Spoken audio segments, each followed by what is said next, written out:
Hola, ¿qué tal? Vamos a continuar con la lectura de la obra de Sigmund Freud.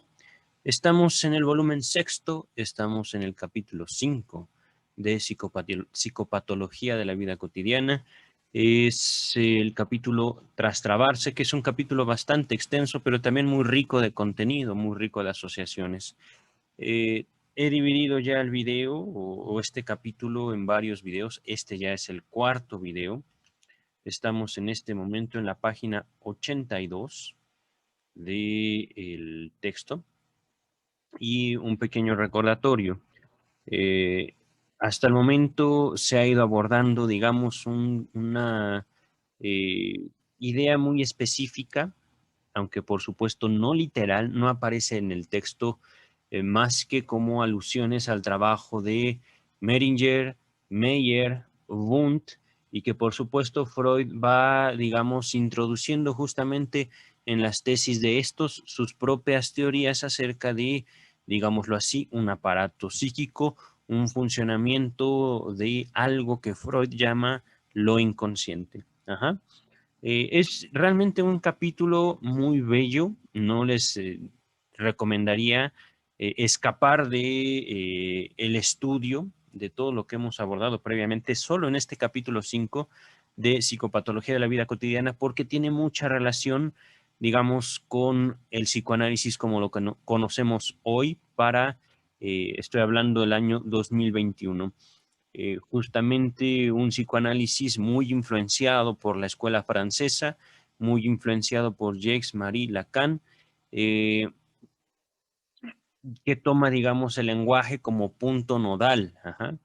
Por aquí tengo junto a mí uno de los textos que inspiran a Lacan a hacer su apropiación del psicoanálisis, su trabajo, curso de lingüística general de Ferdinand de Saussure, pero eh, no puede haber Lacan sin Freud. Y este capítulo 5 de Psicopatología de la vida cotidiana pone mucho énfasis en el lenguaje. Ajá. Más allá, incluso diría yo, que en este mismo concepto que le da toda la identidad a la psicología, al menos a la psicología en México, de la psicopatología. Ajá. Entonces, es cierto. Antes de empezar con la lectura, quiero enseñarles a mis espaldas. Está un joven llamado Sigmund Freud a sus 17 años. Por supuesto, lo tomo de mi archivo fotográfico, se los presumo. Este archivo es uno de mis tesoros documentales, por supuesto. Dice una pequeña frase en conjunto que acompaña la foto que tengo a mis espaldas. Es Sigmund Freud y su madre Amalie. O no sé si es Amalie. Pensaría yo que también se podría pronunciar Amelie, pero no, son al parecer nombres distintos. Mm, Dice, cuando se ha sido el favorito indiscutido de la madre, se conserva de por vida esa sensación de conquistador, esa confianza en el éxito que no pocas veces trae realmente al éxito. Esta es una cita de un escrito de Sigmund Freud. Aquí dice un recuerdo infantil de poesía y verdad. Ajá. Ese texto, por supuesto, lo llegaremos a leer. Mi propósito es abordar toda la obra de Sigmund Freud. Ya de hecho termino en 2 semanas de compartir en este espacio mi propio libro que yo dedico al psicoanálisis como lo he concebido en base a mi formación, en base a mi seminario, que es muy distinto a una preparación universitaria, que por supuesto también la tengo, pero debo señalar en base a mi experiencia personal, profesional, y también en mi contacto con muchos colegas, en psicología de aquí de México hay un psicoanálisis universitario, un psicoanálisis, digámoslo, influido por la academia y un psicoanálisis, eh, usaré las palabras silvestre, un psicoanálisis ajeno, digámoslo, a las jerarquías, a las relaciones de poder que se, se observan fácilmente en la universidad y que despliega todo su poder. Más allá, digamos, de una eh, práctica regida por eh, ¿cómo se llaman? Hace poco una amiga me lo dijo. Concilios académicos, concilios o grupos de universitarios que buscan que su disciplina se respete simplemente por el hecho de que ellos dicen que existe.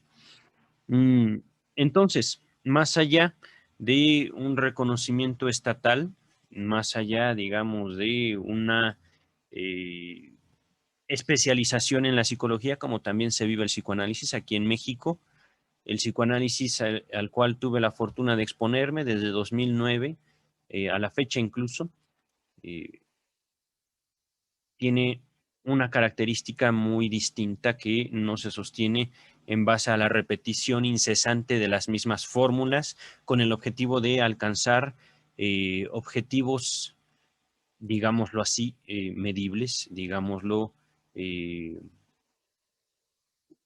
ansiados por ciertas porciones de la sociedad.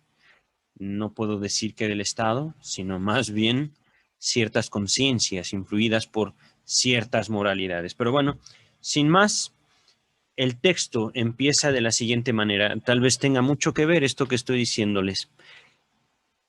Si el procedimiento, perdón, en el procedimiento psicoterapéutico de que yo me valgo para resolver y eliminar síntomas neuróticos, muy a menudo se plantea la tarea de pesquisar desde unos dichos y ocurrencias del paciente, producidos como al caso, un contenido de pensamiento que por cierto se empeña en ocultarse, pero que no puede dejar de denunciarse inadvertidamente de las maneras más variadas. Antes de continuar, después de estas cuatro primeras palabras de este pequeño párrafo, lo repito, en el procedimiento psicoterapéutico, nota número 45. Nos dice el traductor que esta porción del capítulo fue agregada en 1924, 23 años después de la primera edición, de Psicopatología de la Vida Cotidiana, que es un texto que data de 1901. Entonces, continúa el texto. Y para eso, para, digámoslo, notar esos pensamientos que se empeñan en ocultarse, pero que terminan saliendo. El trastrabarse suele prestar los más valiosos servicios.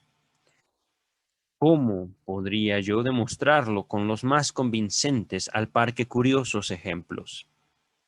Así, los pacientes hablan de su tía y la llaman de manera consecuente, sin notar que se trastraban, entre comillas, mi madre. O designan a su marido como su, entre comillas, hermano. De esta manera me hacen notar que han identificado, entre comillas, entre sí a esas personas. Las han incluido en una misma serie, lo cual implica el retorno de un mismo tipo en su vida afectiva. Aquí, antes de continuar, yo quiero hacer una nota para ustedes y por supuesto para mí cuando vuelva a ver este video. Identificado es ahorita una palabra que Freud ciertamente no recuerdo que haya usado en ningún trabajo previo, es decir, en la interpretación de los sueños o en sus estudios sobre la histeria, pero que a mí, en base a esos trabajos, en base al estudio, me suena, digamos, como a compresión y, vaya, mmm, que en la figura, digamos, de la tía, ven a la madre. Un desplazamiento también, ¿no? Desplazamiento afectivo, podríamos decirlo.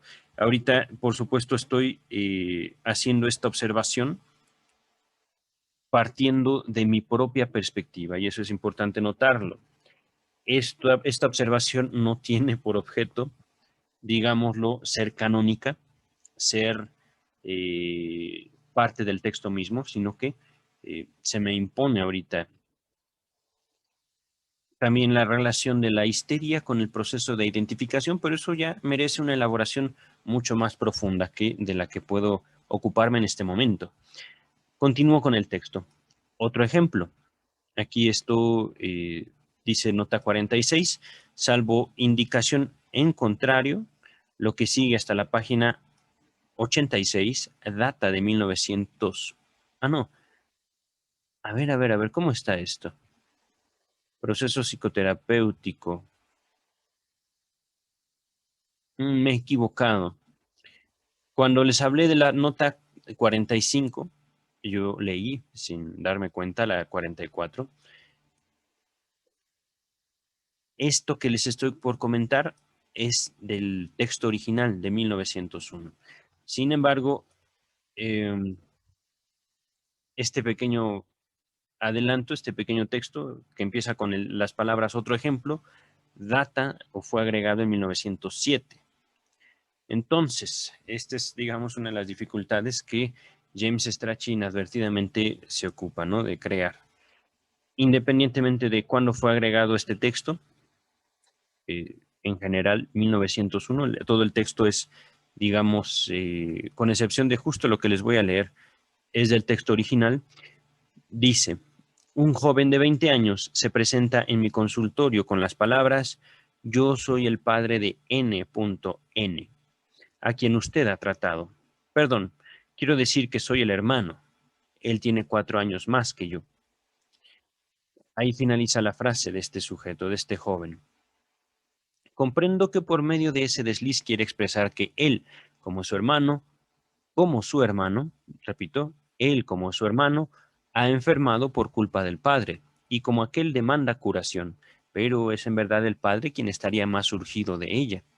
En otros casos, una coordinación de palabras que suene insólita o un modo de expresarse que parezca forzado bastarán para descubrir la participación de un pensamiento reprimido en el dicho del paciente, que responde a una motivación otra.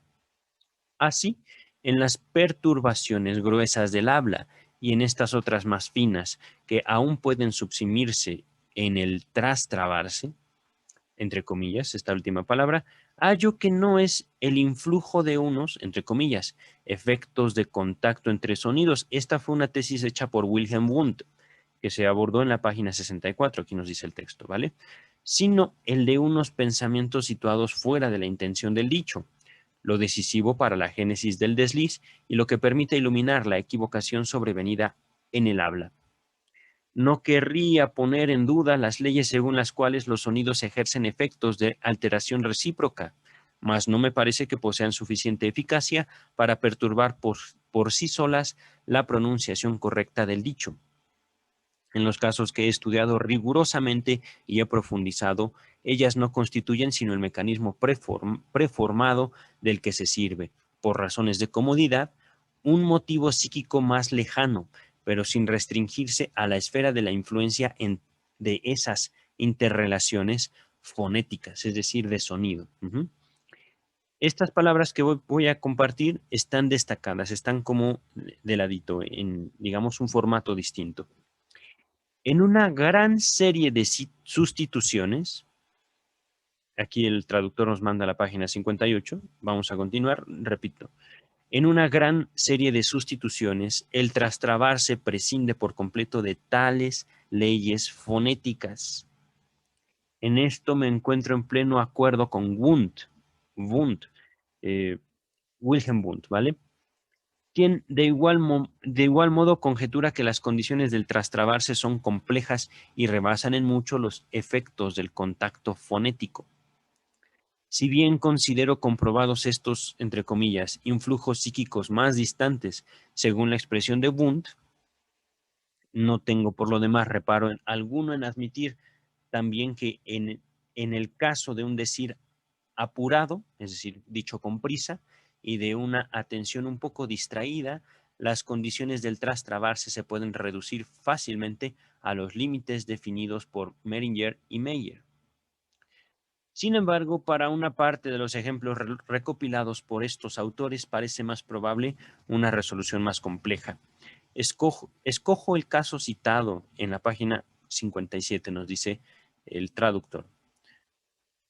Es una frase en alemán. Es war mir auf der Zwest. Puntos suspensivos. Corrigiendo. Brust so schwer.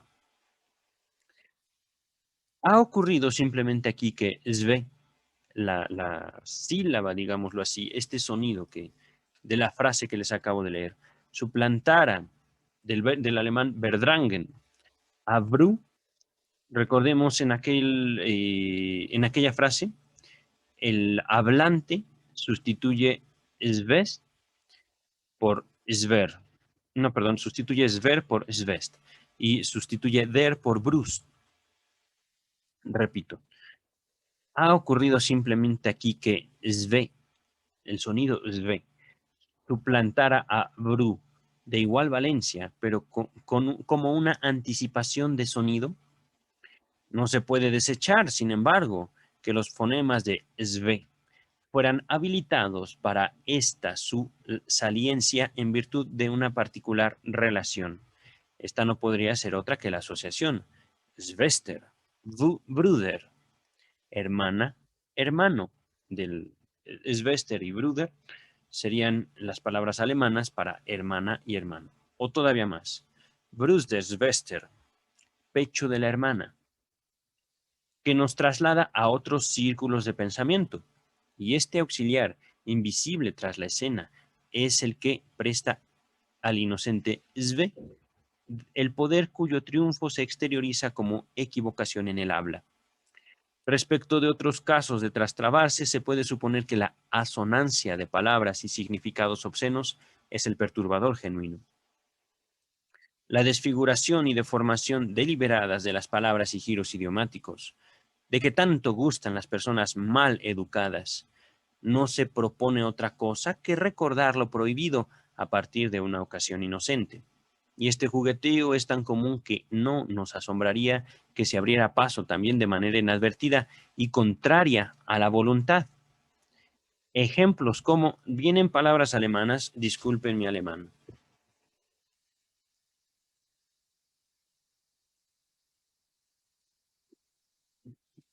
Esto parece un trabalenguas, en serio. Eis,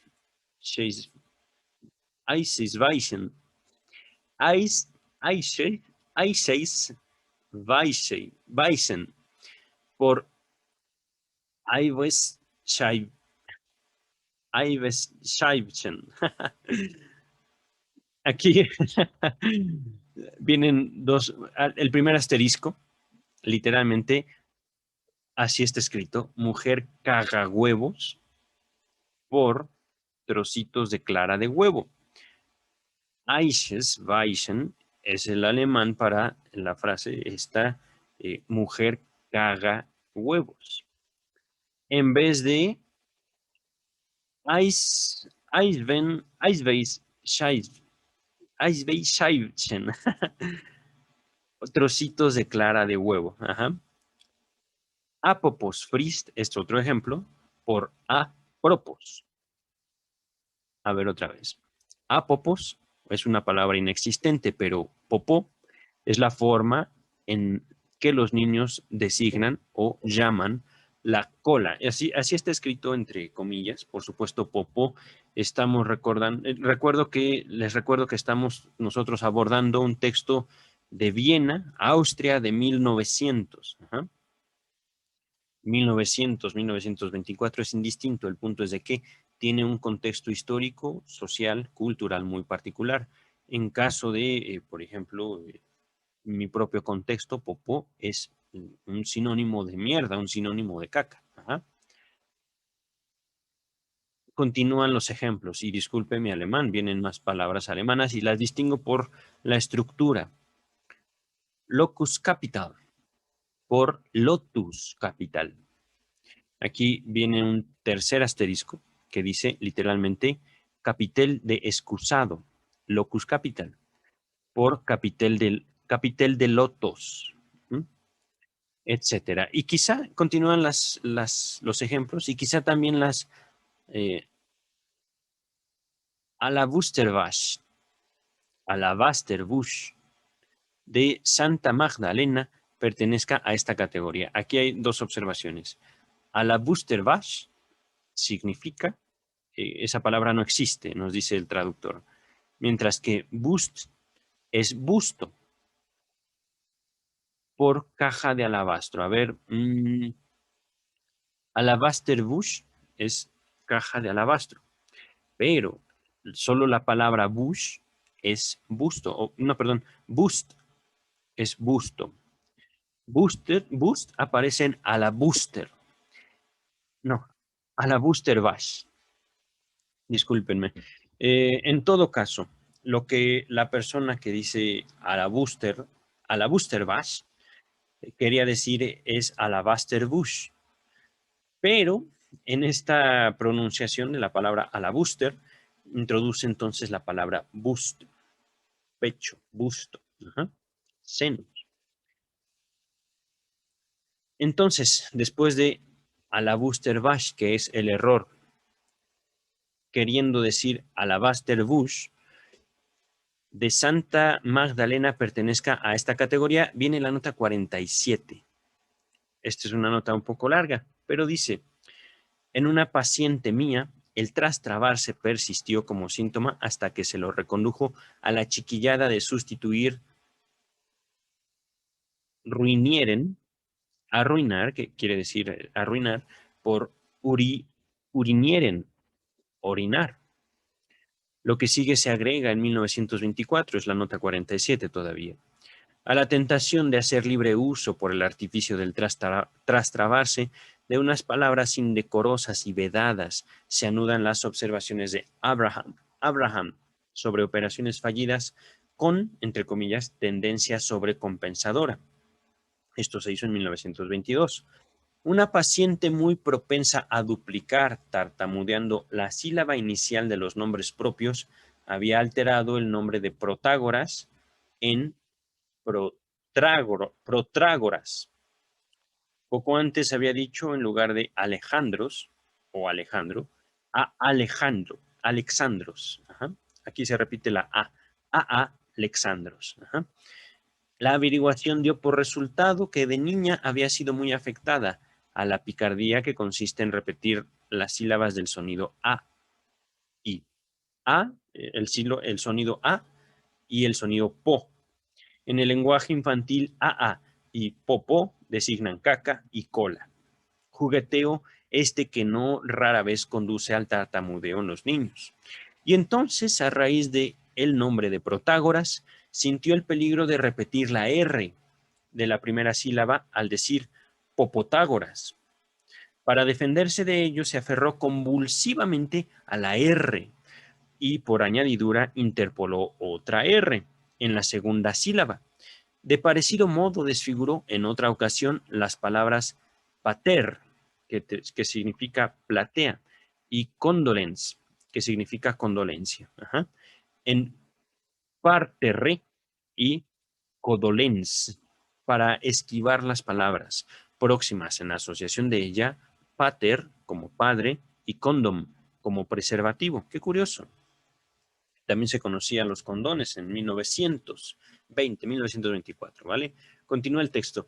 Otra paciente de Abraham confesó una inclinación a decir siempre ángora en lugar de angina, y probablemente porque temía la tentación de sustituir angina por vagina. O sea, que estos deslices en el habla se producen cuando en lugar de la tendencia desfiguradora prevalece una defensiva, y Abraham señala, con acierto, la analogía de este proceso con la formación de síntoma en las neurosis obsesivas. Ahí finaliza la nota número 47. Continuamos. Estamos ahorita en la página 84. Viene otro ejemplo, lo digo porque inicia la siguiente frase con comillas. No es un ejemplo propiamente de los que venimos enumerándolos, sino estos que está haciéndome sufrir Freud con palabras alemanas, con palabras que no existen, etc. Entonces, parece ser que aquí no se incluyen palabras que no vienen en español, pero vamos a ver. Los invito a eructar, en vez de decir los invito a brindar a la salud de nuestro jefe. Esta no parece sino una parodia inadvertida como eco de una deliberada.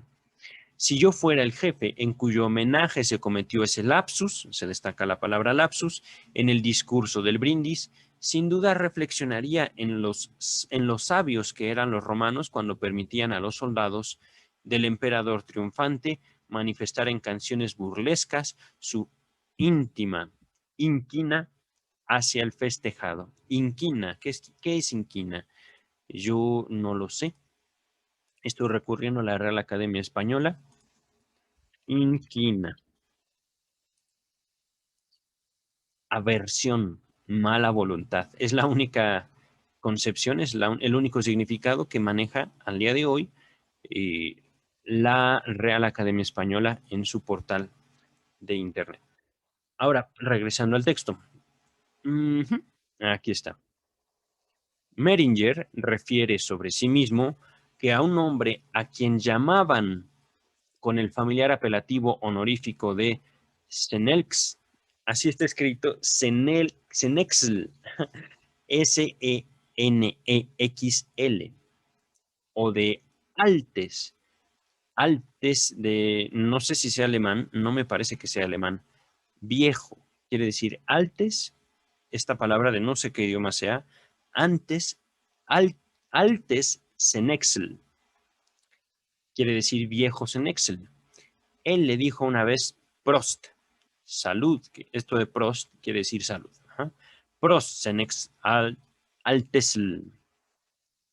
Híjole, ¿cómo me hace sufrir ahorita Freud? Malvado. Bueno, no lo hace a propósito, pero es que, digo, a él seguramente le habrá parecido interesante y, ¿por qué no? Hasta chistoso. Yo podría entender algunos, muchos otros sí los estoy sufriendo. Pero bueno, dice el texto, y él mismo se espantó por este equívoco, este equívoco de Prost, Senex Altes.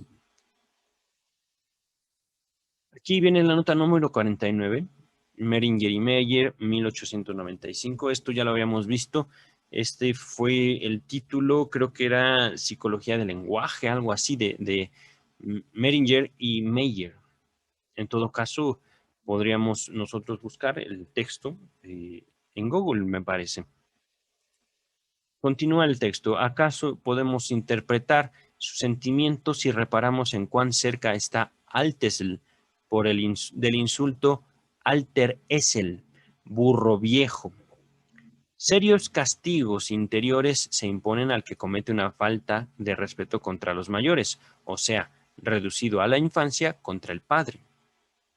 Espero que el lector no ha de descuidar la diferencia de valor entre estas interpretaciones cuya prueba es imposible y los ejemplos que yo mismo he recopilado y elucidado mediante unos análisis. No obstante, si calladamente confío en mi expectativa de que aún los casos en apariencia simples de trastrabarse puedan reconducirse a la perturbación por efecto de una idea sofocada a medias y situada fuera del nexo intentado, me inclinaría a ello una puntualización de Meringer, muy merecedora de tenerse en cuenta. Dice este autor, entre comillas, cosa asombrosa. Nadie quiere admitir que se trastrabó. Ahí finaliza la cita de Meringer. Continúa. Hay personas muy sinceras y honestas que se ofenden si se les dice que se habrían trastrabado. No me atrevo a conceder a esta tesis una generalidad tan grande como la que supone el, entre comillas, nadie de Meringer, pero tiene su significado el asomo de afecto que va adherido a la mostración del trastrabarse. Me llama la atención esa palabra, mostración. Monster, solo es lo único que puedo ahorita eh, señalar como la causa de mi risa. Y que evidentemente, continúa el texto, es de la índole de la vergüenza. Es decir, por lo general, quien se equivoca al estar usando palabras siente vergüenza de sus errores. Ajá. Continúa el texto. Corresponde equipararlo al enojo que nos produce no recordar un nombre olvidado y al asombro que nos causa la persistencia de un recuerdo en apariencia nimio, es decir, muy pequeñito. Ajá. Este recuerdo, yo, por ejemplo, trato de verbalizar esta frase, ¿no? Eh, Este recuerdo no sé por qué me viene a la cabeza una y otra vez, si realmente no importa. Ese recuerdo es indiferente. Ajá. Continúa el texto y en todos los casos señala la participación de un motivo en el advenimiento de la perturbación. Es decir, nos equivocamos, estos olvidos, este recuerdo que regresa y por supuesto el trastrabarse, podemos, o aquí Meringer puede señalar la participación de un motivo en el advenimiento, es decir, en la ocurrencia de esa perturbación. Ujú. Continúa el texto, la tergiversación de nombres, es decir, los cambios de nombre, equivale a un improperio cuando acontece de manera deliberada y es posible que tenga el mismo significado en toda una serie de casos en que aflora como un trastrabarse inadvertido. Antes de continuar, ¿qué es improperio? Real Academia, por favor, ayúdame. Improperio. Injuria grave de palabra y especialmente la que se emplea para echar a alguien en cara algo. Una segunda concepción, un nombre masculino en plural y dice al respecto de la religión, versículos que se cantan en el oficio del Viernes Santo durante la adoración de la cruz, caramba. Es que aquí me llama mucho la atención. Improperio tiene una concepción, por supuesto, ofensiva, pero también dedicada a la divinidad.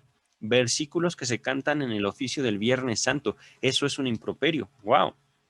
Impresionante. Bueno, eh, no me extraña ciertamente porque es un fenómeno notado en el psicoanálisis, pero no conocía yo esa palabra y me viene ahorita a, eh, digamos, en todo caso, me permite relacionarla con la figura de la santidad, de los santos, que tiene mucha relación con las figuras de los cuidadores, padre, madre, etcétera. Continúo con el texto, ya haciendo a un lado mi asombro. A ver, ¿dónde me quedé? Voy a cambiar entonces estas palabras. La tergiversación o la equivocación de nombres equivale a un insulto cuando acontece de manera deliberada, es decir, esta persona de la cual no me quiero acordar, ahorita me acordé del Quijote, y es posible que tenga el mismo significado en toda una serie de casos en que aflora como un trastrabarse inadvertido. La persona que, según informa Meyer, dijo cierta vez Freuder en lugar de Freud o Freuder por haber pronunciado poco antes el nombre de Breuer y en otra oportunidad habló del método Freurer, Freurer, Freurer-Bruth. Era, por cierto, un colega a quien tal método no entusiasmaba particularmente. Antes de continuar, aquí hay dos observaciones. Simplemente nos remiten a Meringer y Meyer, eh, su texto de 1895. Es que me llama la atención. ¿Cuándo fue publicado Estudio sobre la histeria? No me acuerdo ahorita. Pero aquí dice que Ay, perdón. El colega del cual se está hablando, un médico, por supuesto, colega de Freud, colega de Meyer, eh, digamos, le costaba tanto trabajo acordarse del nombre de Freud allá en 1895.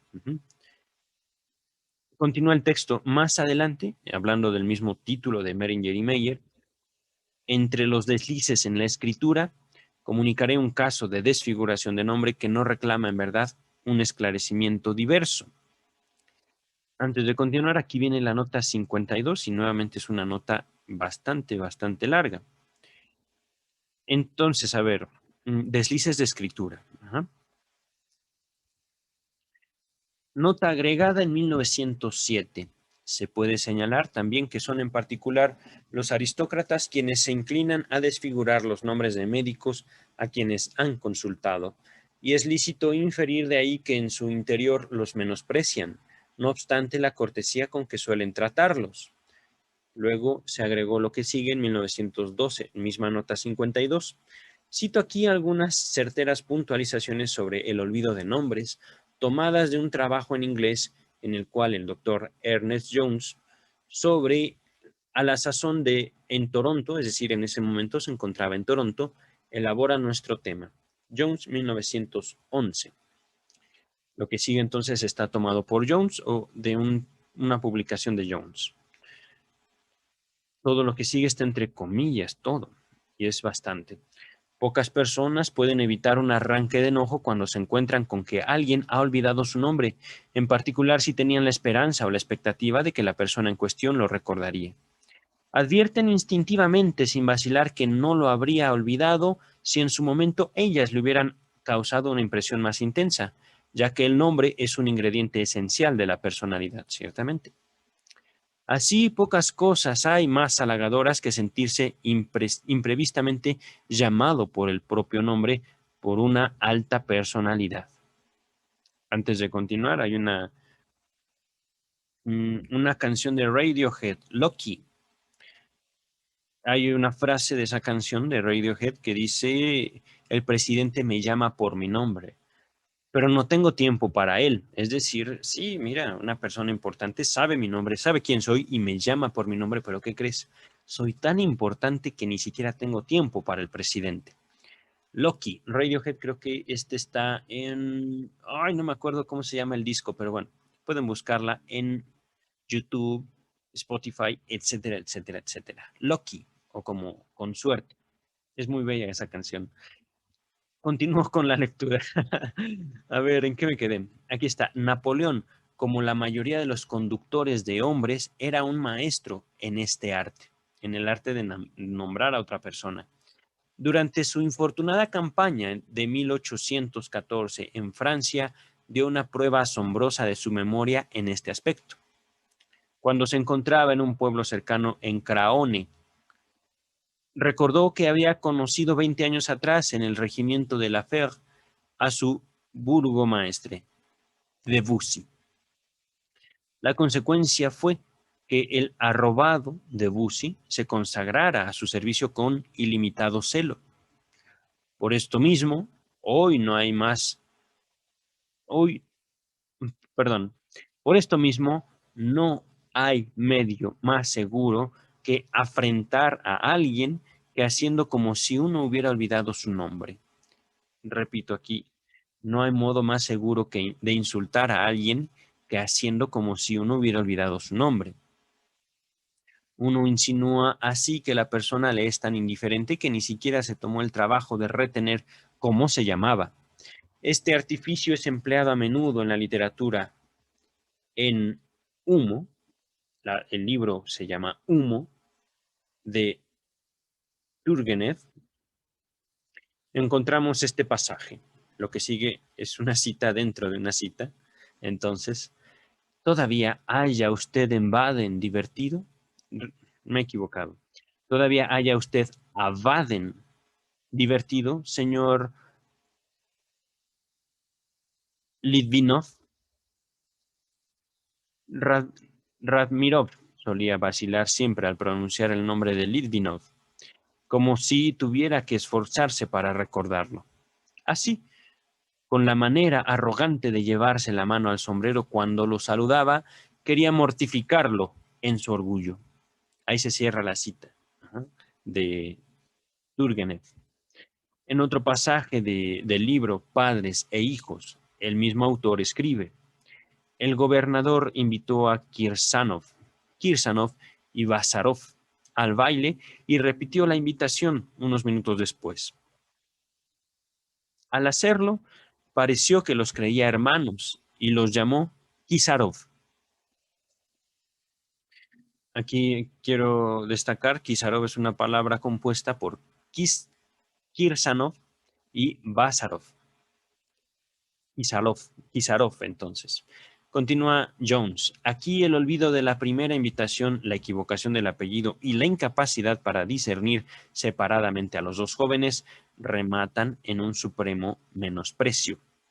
La desfiguración del nombre tiene el mismo significado que su olvido. Es su primer paso hacia la amnesia total. Esa era la nota número 52 del texto. Entonces, Estos son deslices en la escritura, pero tienen también em, otras implicaciones, ¿vale?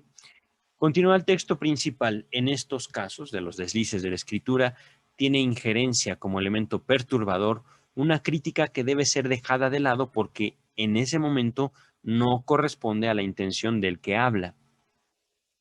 A la inversa, la sustitución de un nombre, antes de continuar aquí, dice a la inversa y dice nota 53, los 4 párrafos siguientes fueron agregados en 1910. ¡Ah! En fin, la sustitución, es que ya me siento embromado, así se los manifiesto, me siento burlado por Ernest Jones, quien por alguna razón encuentra un placer en decir, esta palabra la dijo Freud en 1901, esto lo dijo en 1910, que quiere decir lo mismo de la continuación de lo primero, pero vino después. Y luego esto se regresa a 1901, 1924, etcétera. Me siento burlado, perdón, pero así me siento. A la inversa, dice, la sustitución de nombre, la apropiación del nombre ajeno, la identificación por vía de trastrabarse en el nombre, significan un reconocimiento que por razones cualesquiera debe quedar por el momento entre bambalinas, es decir, oculto. Continúa, Sándor Ferenczi nos refiere, sí, Sándor Ferenczi nos refiere de sus años de estudiante una vivencia de esta índole. Lo que sigue está entre comillas, es un ejemplo entonces de Ferenczi.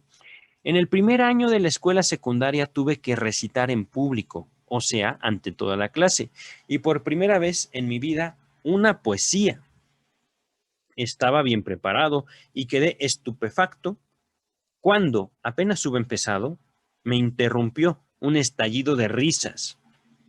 El profesor me explicó luego que aquella rara acogida y era, que dije muy bien el título de la poesía, Aus, Aus der Fern, que quiere decir de la lejanía. Pero como autor no mencioné al poeta real, sino a mí mismo. El nombre del poeta, Alexander Sándor, en húngaro, Petofi o Petofi. No sé cómo se pronuncia la O cuando tiene dos puntitos arriba. Petofi, Petofi. Continúa el texto. La identidad de su nombre de pila con el mío favoreció la confusión.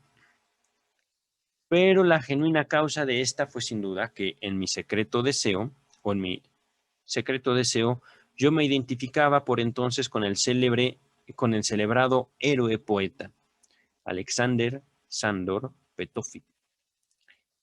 Aún conscientemente le profesaba un amor y una estima rayanos en la idolatría. Además, tras esta operación fallida se esconde desde luego todo el dichoso complejo de la ambición. Ahí finaliza el ejemplo de Ferenczi. Dice una identificación, dice Freud, una identificación parecida por medio de permutación de nombre me fue comunicada por un médico joven que, lleno de timidez y respeto, se presentó con estas palabras al famoso Virchow. Aquí viene la nota 54, yo no sé quién es Virchow, pero vamos a ver. Rudolf Virchow, célebre patólogo alemán, nacido en 1821 y muerto en 1902. Entonces, doctor Virchow, el profesor se volvió asombrado a él y le preguntó, pero usted también se llama Virchow.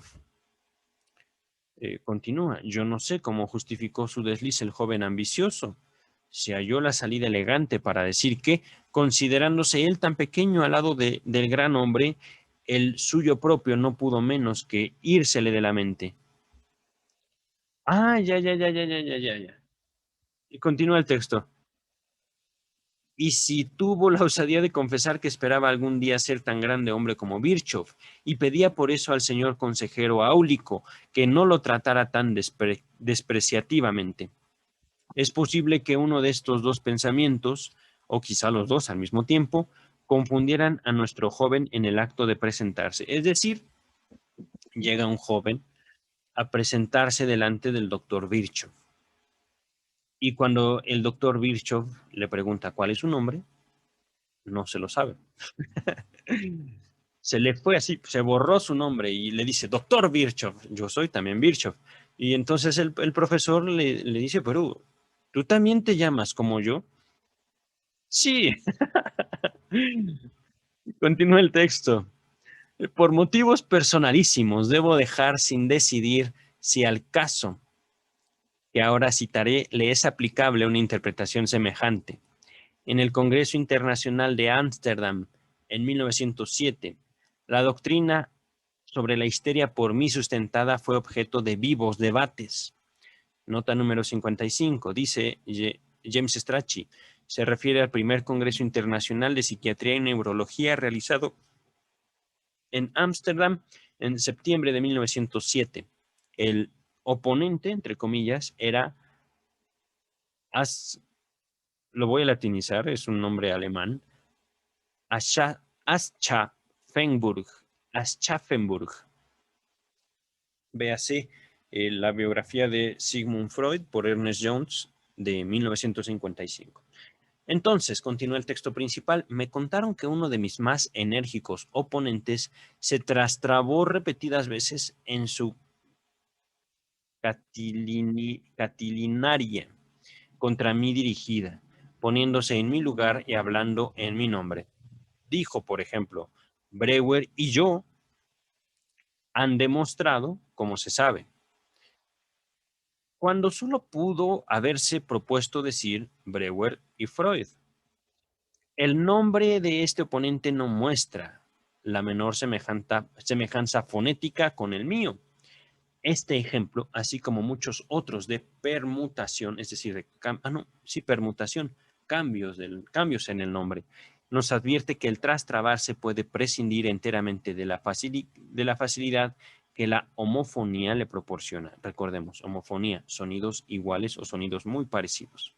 Y abrirse paso con el solo apoyo de unos escondidos vínculos de contenido. Antes de continuar, viene la nota 56. Seguramente James Strachey nos va a decir, aquí este texto data de 1900. ¿Qué les gusta? Adivinemos. 1910. A ver, la primera parte de este párrafo hasta donde dice un recurso para la expresión mímica data de 1901. Ah, mira, es de la primera edición. Me equivoqué. Lo que sigue hasta esta frase o este otro caso fue agregado en 1907. No, hombre. El resto hasta el final del párrafo es de 1920. Es que en serio, perdónenme, pero este tipo de ordenamiento de James Strachey, el traductor, sé que quiso ser como muy meticuloso en su abordaje de su maestro, pero ay,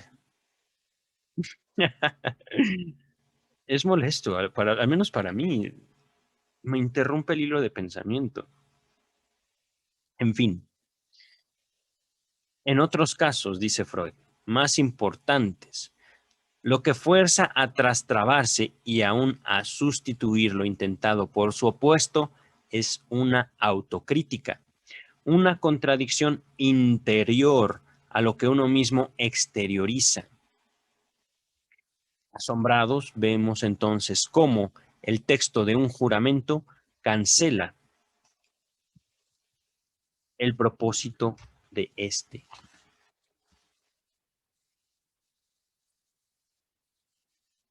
Permítame un segundo. Y la... un segundo. Es que esto es muy valioso.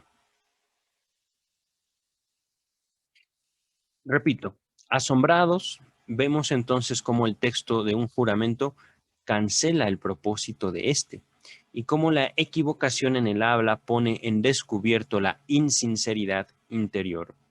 Nota número 59, no, perdón, 57. Verbigracia, es decir, lo mismo, eh, es decir, nótese, mediante un desliz en el habla, estigmatiza Anser Gruber, perdón, dramaturgo vienés de 1839 a 1889, en Der Schwiegensburg, al hipócrita cazador de herencias. Ok. Permítame un segundo. Estoy ahorita... Es que... A ver. Oh, a ver. Voy a repetir todo este párrafo, ¿vale? Realmente esta otra nota tampoco le veo yo el caso. Simplemente lo mismo dice esta otra persona. Ok, se vale.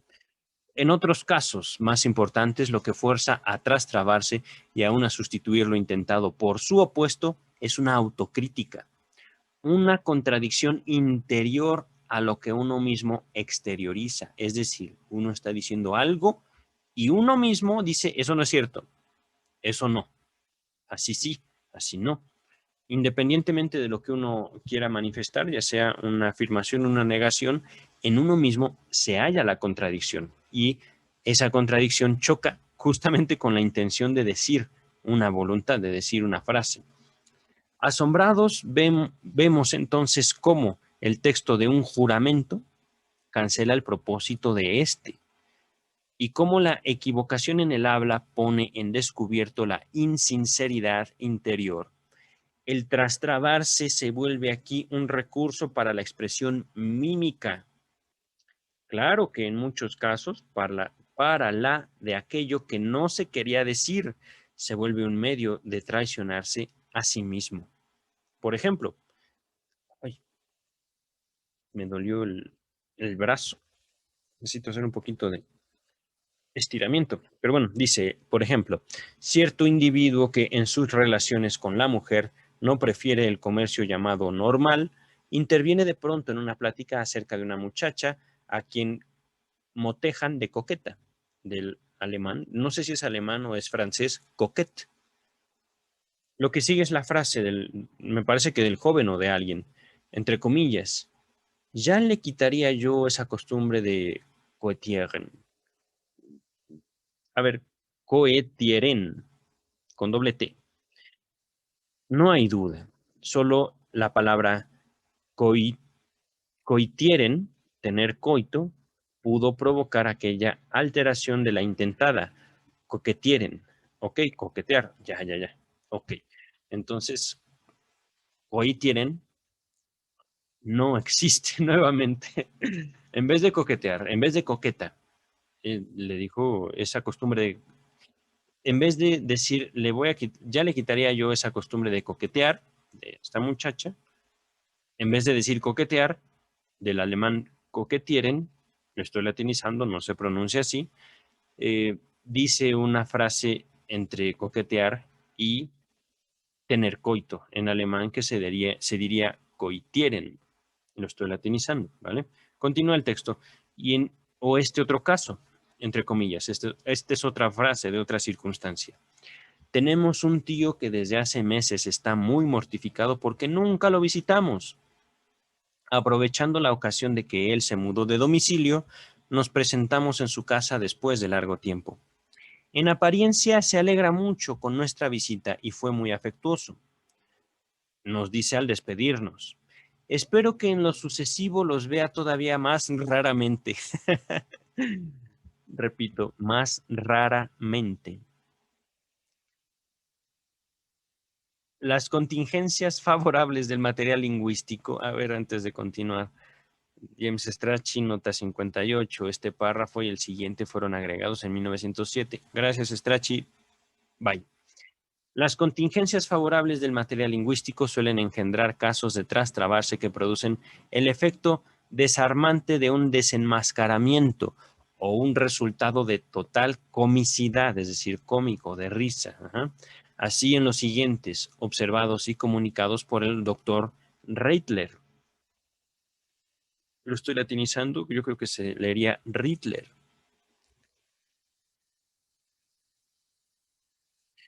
El primer ejemplo de Rittler o de Reitler. Usted misma ha aufgeputzt, palabra inexistente por aufgeputzt, arreglado. ¿Ese encantador sombrero nuevo? Mm. preguntó una dama a otra con tono admirativo. No pudo menos que interrumpir la alabanza que se proponía hacerle. En efecto, la callada crítica de que el adorno del sombrero era una patzerray, chapucería. Chapucería, no me suena esa palabra, pero se entiende como de mal gusto. Se había exteriorizado con excesiva nitidez en este desagradable desliz, como para que unas frases más de convencional alabanza pudieran seguir pareciendo creíbles. A ver, nota 59, no me digas que... Ok, ok. Este ejemplo es citado por Freud en sus conferencias de introducción en el volumen 15. En las ediciones de 1910 y 1912, en este punto aparecerían en el texto los siguientes pasajes. Eh, con lo mismo nos encontramos en un caso del que informa el doctor Ferenczi. Ven una palabra, aunque la primera palabra es española, es decir, del español. Ven, de venir, la siguiente es alemana. Getschmint, mink, Getzmink, que quiere decir maquillada, en vez de Geswind, rápido. Ok, dijo una paciente mía, una paciente húngara, nos dice aquí, a su suegra de habla alemana. Con este desliz se le escapó precisamente lo que quería ocultarle, la irritación que le provocaba la vanidad de su suegra. Perdón, de su suegra. No es raro que alguien que habla un idioma distinto del propio explote su torpeza, perdonen, yo, con el fin de cometer deslices muy significativos en la lengua que le es extraña. Esos deslices que yo podría estar cometiendo en alemán, no me disculpo, bueno, ciertamente no solo soy ignorante, sino que es un texto difícil, pero, ni modo, tengo deslices, posiblemente, ustedes me lo harán notar.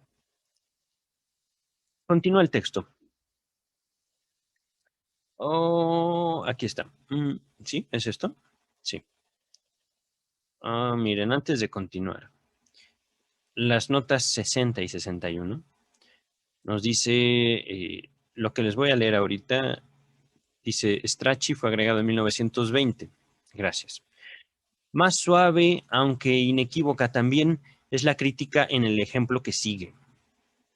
Una dama visitó a una conocida y ya la impacientaba en demasía y la fastidiaba la verbosidad de ésta, la excesiva prolijidad de su charla, es decir, bla, bla, bla, bla, bla, bla, bla, bla, bla.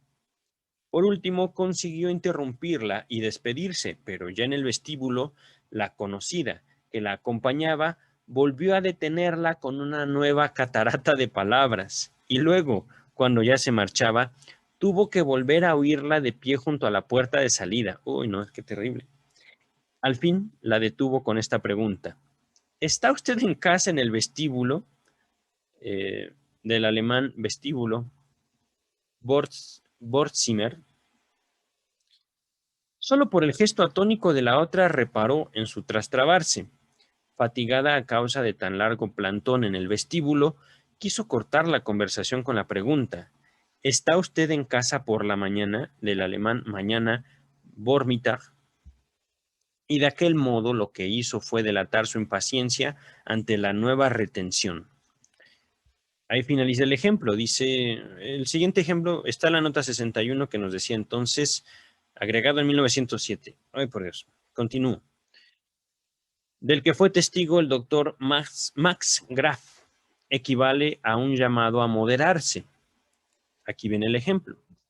En la Asamblea General de la Asociación de Periodistas Concordia, así se llama la asociación, Concordia, un joven miembro, siempre corto de dinero, pronuncia un violento discurso de oposición y, excitado, dice: los señores Vorschusmitglieder, miembros, ¿qué quiere decir esta palabra? Vorschusmitglieder, miembros del préstamo, en lugar de Vorstandsmitglieder, o Ausschussmitglieder, miembros de la presidencia o miembros del consejo. Ajá.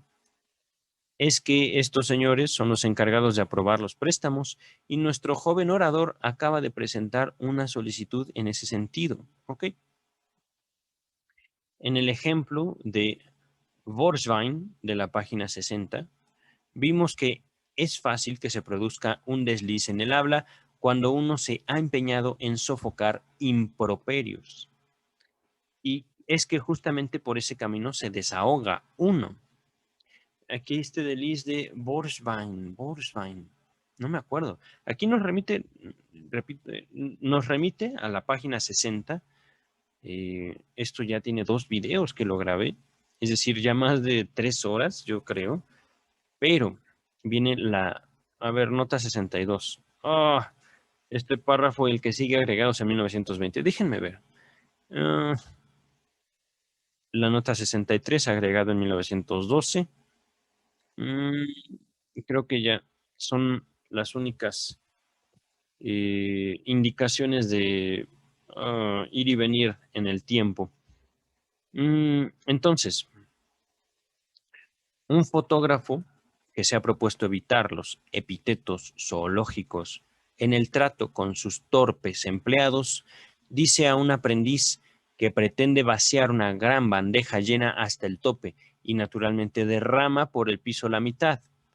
Pero hombre, primero tiene que absorpsen un poco. A ver, vamos a ver, aquí viene un asterisco, palabra inexistente. Abschopfen, abschopsen. La palabra correcta sería abschoffen, desahogar. Shops significa carnero y también tonto o pavote, pavote, como un pavo grandote. Esta palabra posiblemente en su cultura, en su sociedad, sea más usada, al menos en la Ciudad de México, no decimos a nadie pavote, eres un pavote, no se dice. Podemos decirle burro, por ejemplo, pero es más bien un insulto como hasta infantil, diría yo, el de burro. Mm, y al trato, eh, hablando de este fotógrafo, al trato a una auxiliar que por imprudencia ha puesto en peligro algunas placas valiosas y en medio de una invectiva más larga, le dice entre comillas, ¿pero acaso está usted Jorvenbrandt? Vamos a ver qué dice el traductor al respecto. Nuevamente es una palabra inexistente. Hirvenbrand, completamente loca. Horn significa cuerno. Horvenbrand. Ok. Continúa el texto principal. El ejemplo que sigue, a ver, de 1912, este párrafo, ¿vale? O este ejemplo. Muestra un caso serio de auto, autodelación mediante un trastrabarse. Autodelación. No sé qué quiere decir eso. Delación. Delatar. No tengo idea. Algunas particularidades justifican transcribirlo por extenso de la comunicación de A. Brill. Abril, ok. Nota 64. En la Central Blatt für Psychoanalyse número 2, donde por error se adjudica la autoría de este artículo a Ernest Jones. Tradujimos, dice James Strachey, el texto original en inglés incluido en Brill, es decir, en abril. Este autor que se llama A. Brill, tal como lo transcribe la Standard Edition. Ok. Permítanme un segundo, déjenme ver. Ok, viene el ejemplo. Cierto atardecer, el doctor Frink y yo salimos a dar un paseo y a tratar algunos asuntos de la Sociedad Psicoanalítica de Nueva York. En ese momento nos topamos con un colega, el doctor R, a quien yo había pasado años sin ver y de cuya vida privada nada sabía. Nos alegró mucho volver a encontrarnos y a propuesta mía fuimos a un café, donde permanecimos 2 horas en animada plática. Parecía saber bastante sobre mí, pues tras el acostumbrado saludo, preguntó por mi pequeño hijo y me explicó que de tiempo en tiempo tenía noticias mías a través de un amigo en común. y se interesó por mi actividad desde que se hubo enterado de ella por las revistas médicas. A mi pregunta sobre si se había casado, dio una respuesta negativa y añadió, ¿para qué se casaría un hombre como yo? Al salir del café, se volvió de pronto hacia mí. Me gustaría saber qué haría usted en el siguiente caso. Conozco a una enfermera que está enredada como cómplice en un proceso de divorcio. La esposa demandó el divorcio a su marido calificando a la enfermera como cómplice y él obtuvo el divorcio. Aquí se destaca la palabra él, nota 65. En la versión alemana del trabajo de Brill aparecía en este lugar la siguiente nota.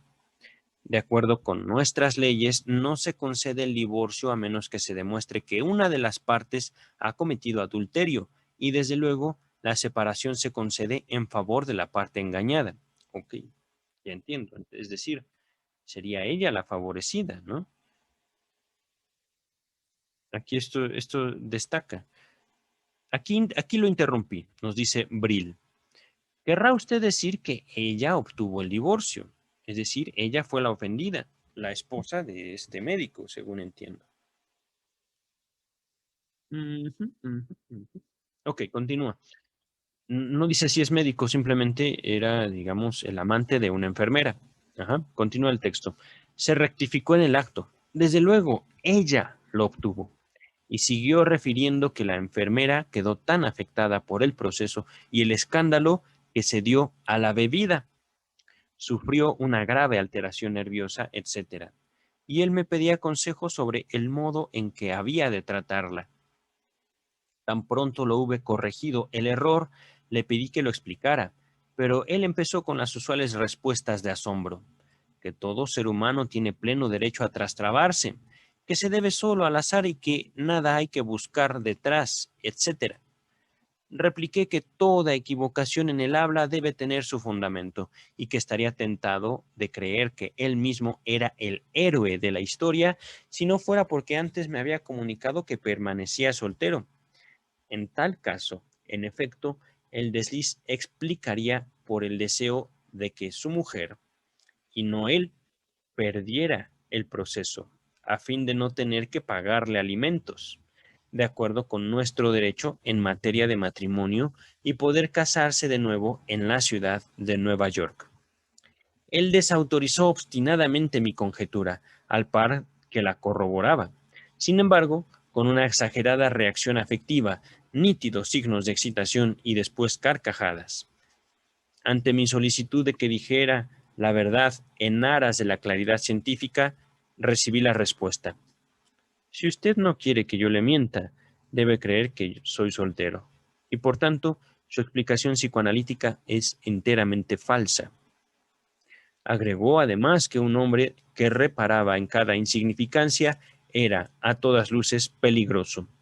De pronto se acordó que tenía otra cita y se despidió. Ambos, el doctor Frink y yo, quedamos, no obstante, convencidos de que mi resolución del desliz que cometiera era correcta, y yo decidí obtener su prueba o su refutación mediante las averiguaciones del caso.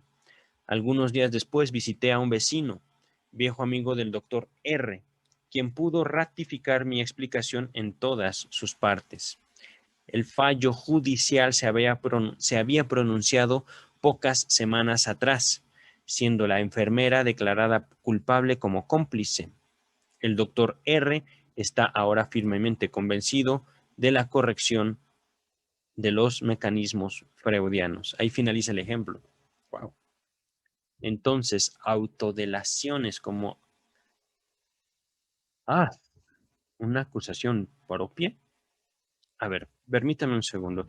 Lo repito porque autodelación es la palabra que me llamó la atención antes. Yo pensé que era una palabra compuesta como estas nociones de tiempo, pero autodelación es como echarse la culpa a uno.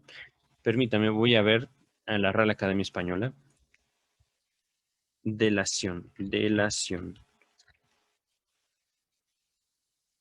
acusación o denuncia, llamamiento a acentuar, perdón, llamamiento a aceptar o repudiar una herencia o legado.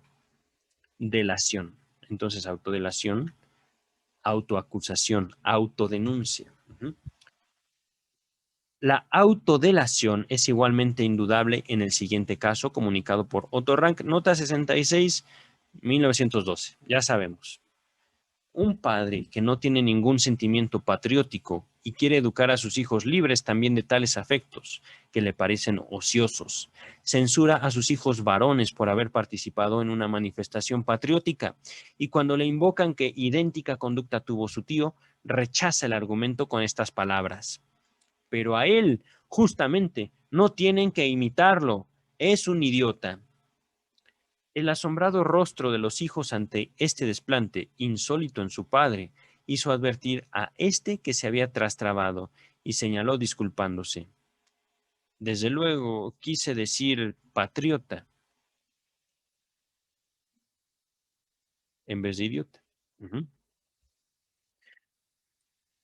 He aquí un trastrabarse señalado como autodelación por la propia interlocutora. Nota 67, 1917.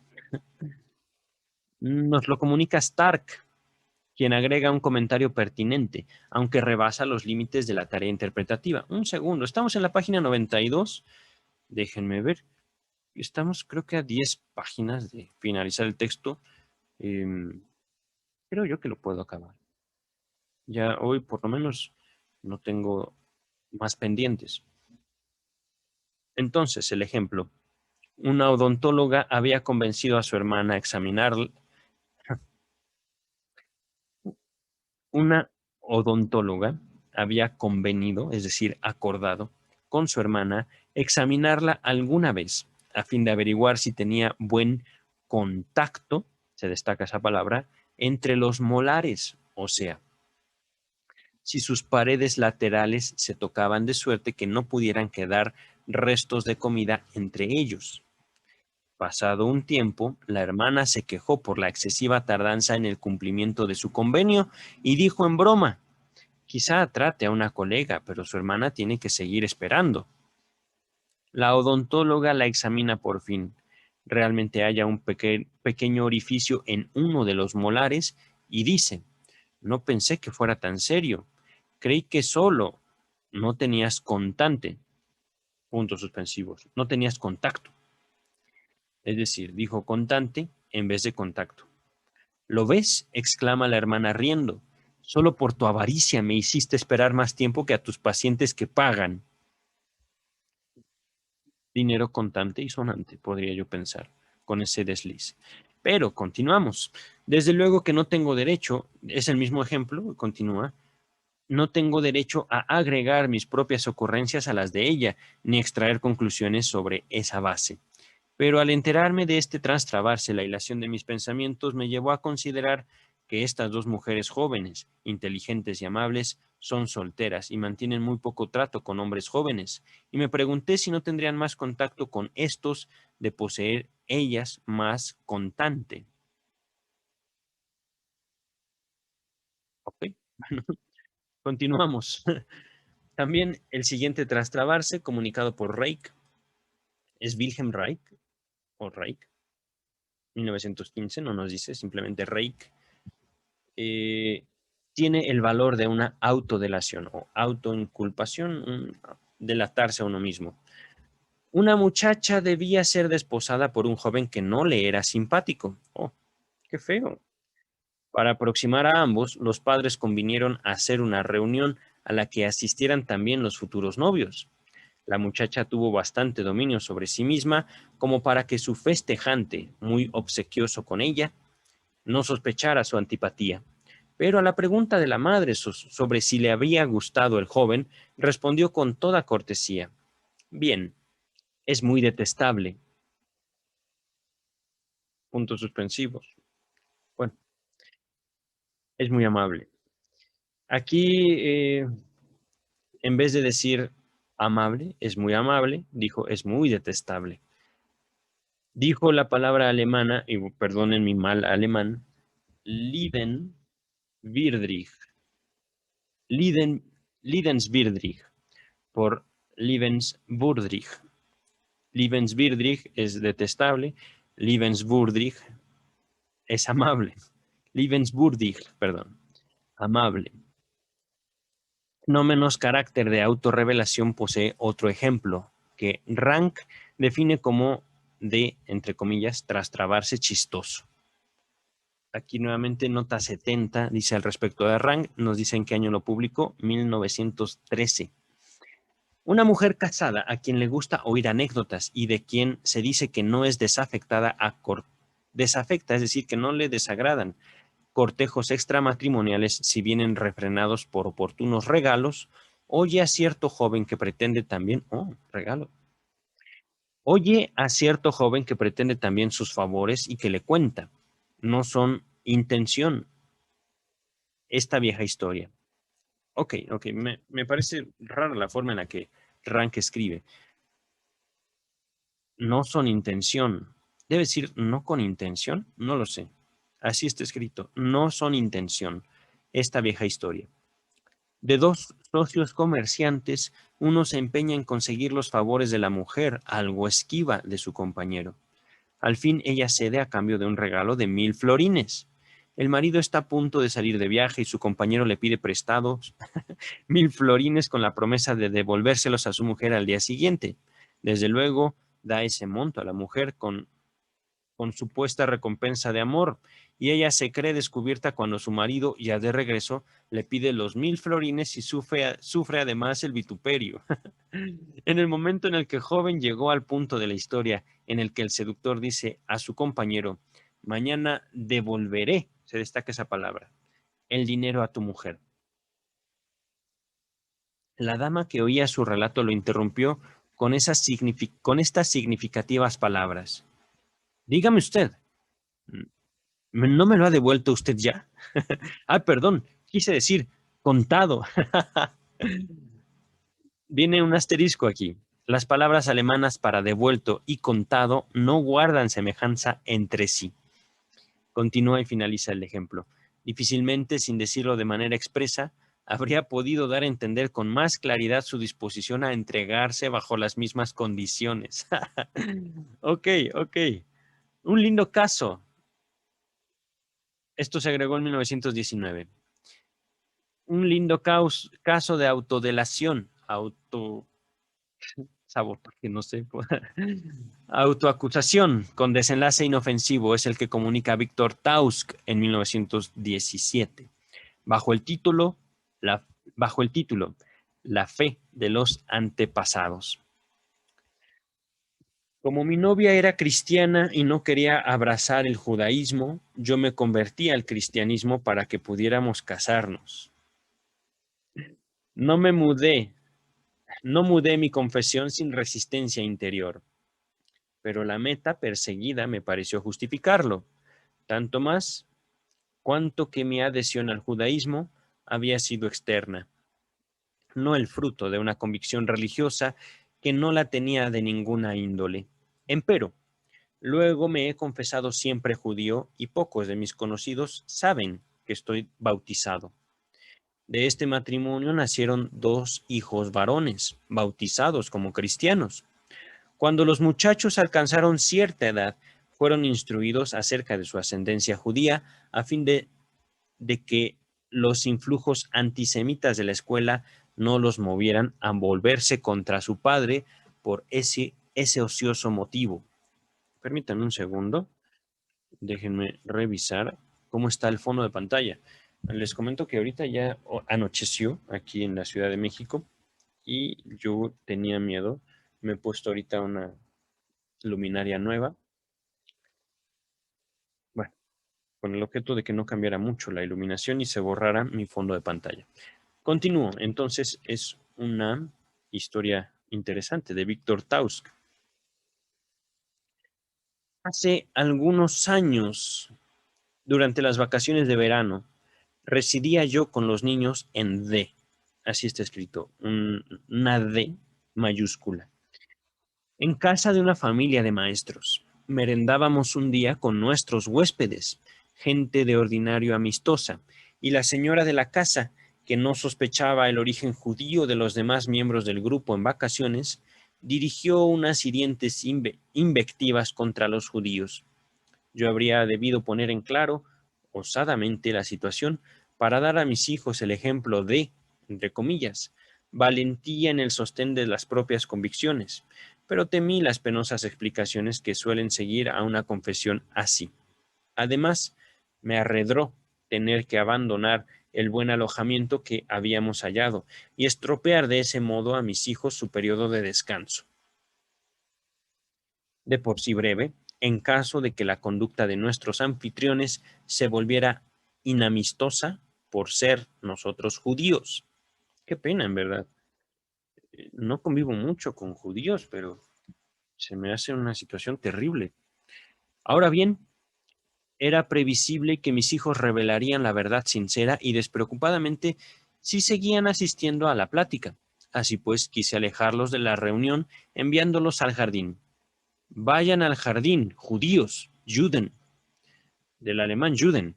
Quise y me corregí rápidamente. Jóvenes, Jungen. Es decir, en vez de decirle jóvenes, les dijo a sus hijos judíos. De ese modo, a través de una operación fallida, yo procuraba expresión a mi, entre comillas, valentía en el sostén de las propias convicciones. Por cierto que los otros no sacaron consecuencia alguna de este desliz, pues no le concedieron importancia. Pero yo tuve que extraer la enseñanza de que la, entre comillas, fe de los antepasados, se cierran comillas, no se deja desmentir impunemente cuando uno es hijo y a su vez tiene hijos. Ouch. Nada inofensivo, dice Freud, fue el efecto del siguiente caso de trastrabarse. Híjole, es que inofensivo, wow. Este ejemplo de Taus me deja ciertamente triste. Continúa el texto. Que yo no comunicaría si el propio magistrado que presidió la audiencia no lo hubiera registrado para este repertorio. Es decir, otro ejemplo, este ejemplo data de 1920. Un miliciano inculpado de robo, se destaca esa palabra, robo, declara, desde entonces no he sido dado de baja aún de ese Diebelstung, palabra alemana que significa puesto de ladrón, en vez de decir Dienstellung, puesto de servicio. Entonces, queriendo decir puesto de servicio militar, dice puesto de ladrón militar. Continúa la declaración del inculpado. Y en consecuencia sigo perteneciendo por ahora a la milicia. Ouch. Se, se, se autoinculpó entonces, pero en un juicio, por supuesto. Gracioso, dice Freud, parece el trastrabarse, nota 74. Eh, este texto, lo que sigue, fue agregado en 1907 sobre el desliz Jauner o Jauner, fue citado por Freud en el texto Construcciones en el Análisis, volumen 23. Retomamos entonces. Gracioso parece el trastrabarse cuando se lo usa como medio para corroborar en el curso de una contradicción algo que puede ser muy útil al médico en el trabajo psicoanalítico. Perdón.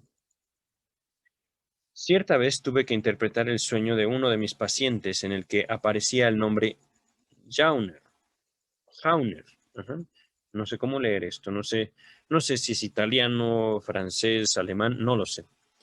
El paciente conocía a una persona de tal nombre, pero no averiguaba por qué ésta había sido acogida en la trama del sueño. Me atreví entonces a conjeturar que pudiera ser meramente por causa del nombre, que sonaba parecido al vituperio Jauner. Me parece que eso es alemán, no lo sé, que significa bribón. Aquí hay un asterisco que nos dice En el lenguaje alemán vulgar, la G suele pronunciarse igual que la J, como I. ¿Sería Iauner? Bueno, yo lo leí Jauner. Oh, mi perrito. Continúa el texto. El paciente contradijo con rapidez y energía, pero al hacerlo se trastrabó y corroboró mi conjetura sirviéndose por segunda vez de la sustitución. Su respuesta rezó. No obstante, esto me parece demasiado Jevang por Ebach, aventurado. Cuando le llamé la atención de su desliz, admitió mi interpretación. Toda vez que en una seria disputa verbal a uno de los querellantes le sucede cometer uno de estos deslices que trastornan lo contrario el propósito del dicho, en el acto queda en desventaja frente al otro, quien rara vez dejará de valerse de su oposición. Estoy pensando ahorita en oposición. Es que es también importante esto. Repito, toda vez que en su seria disputa verbal a uno de los querellantes le sucede, querellante, opositor, le sucede cometer uno de estos deslices que trastorna en lo contrario el propósito del dicho, en el acto queda en desventaja frente al otro, quien rara vez dejará de valerse de su posición así mejorada. De este modo, a ver, nota 75. Esto fue agregado en 1910. Caramba. Strachey, señoras y señores. Continuamos. De este modo, se aclara por qué los hombres universalmente dan del trastrabarse como de otras operaciones fallidas la misma interpretación que yo sustento en este libro, aunque no se declaren partidarios de esta concepción en la teoría y aunque respecto de su propia persona no se inclinen a renunciar a la comodidad que conlleva la tolerancia de tales deslices. La hilaridad y la burla, que indefectiblemente son el efecto de estas equivocaciones en el habla cometidas en el momento decisivo, contrarían la convención, supuestamente aceptada por todos, según la cual un trastrabarse sería un lapsus linguae y carecería de significado psicológico. Nada menos que el canciller del imperio alemán, el príncipe Bülow, o Bülow, intentó salvar mediante esa objeción la situación en que quedó cuando volcó hacia lo contrario, mediante un trastrabase, el texto de su discurso en defensa del emperador. Esto fue en noviembre de 1907. Entonces aquí viene el texto, el discurso. Por lo que toca al presente, en esta nueva época del emperador Guillermo II, solo puedo repetir lo que dije hace ya un año. ¿Qué? Lo que sigue se destaca. Sería inequitativo e injusto hablar de un círculo de consejeros responsables que rodearía a nuestro emperador. Aquí se destaca.